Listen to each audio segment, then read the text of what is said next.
Ada anak yang berjalan di usia 9 bulan, ada yang 10 bulan, ada yang 11, ada yang 1 tahun, ada yang 1 tahun lebih.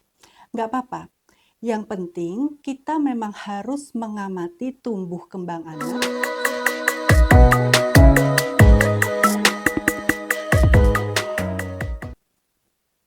Kalau anak kita belum bisa melakukan yang anak lain bisa lakukan, maka jangan buru-buru panik.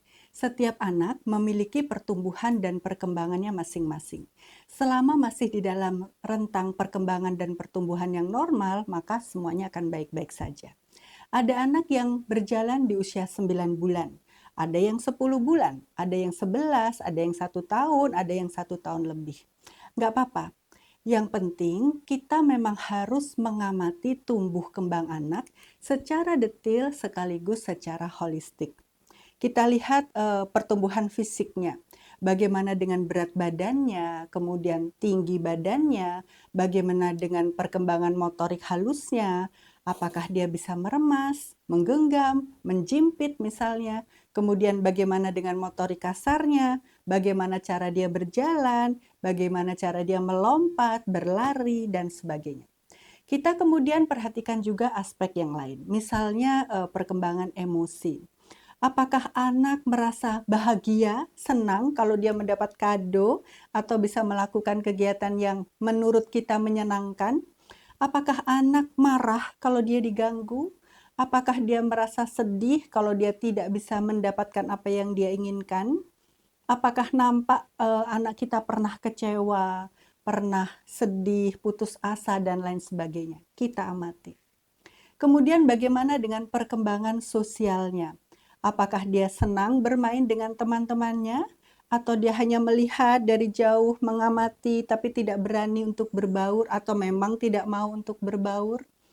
Kemudian bagaimana juga logikanya dia? Bagaimana dia mengatasi masalah-masalah yang dia hadapi sehari-hari? Misalnya pada saat dia menyusun puzzle, bagaimana caranya dia menyusun?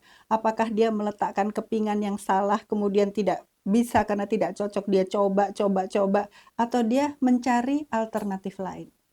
Pada saat dia ingin mengambil benda misalnya yang letaknya jauh dari jangkauan tangannya, apakah dia berjinjit atau dia mengambil meja atau kursi kecil, mendorongnya, kemudian naik di atasnya supaya dia bisa mengambil benda tersebut?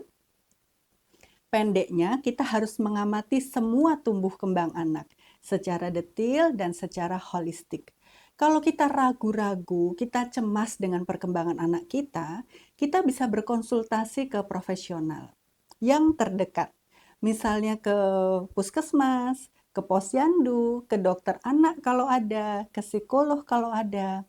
Intinya jangan buru-buru panik, tapi mengamati anak, mengobservasi anak, dan mengantisipasi memang harus kita lakukan. Terima kasih.